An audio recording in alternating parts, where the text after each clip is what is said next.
How to cook sipo egg. Hi guys, I'm Kelly Kenan Batan from 10 Newton. First, hugasan natin ang broccoli at pakuluan.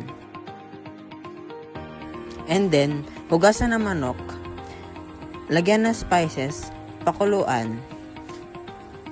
At pag malambot na, himay-himayin na. And then, hugasan ng quail eggs, pakuluan. At kapag luto na, hanguin at isa-isa itong balatan. Next, maghiwa ng bawang at sibuyas.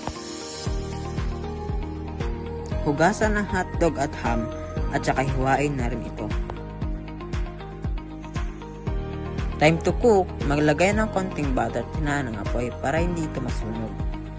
Then, maglagay ng bawang at sibuyas.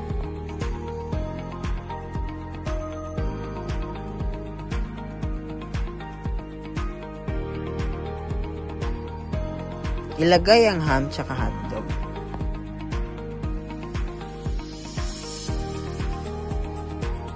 Haluin ang mga ito at lagyan ng mixed veggies, asin at cream. Tapos haluin ulit.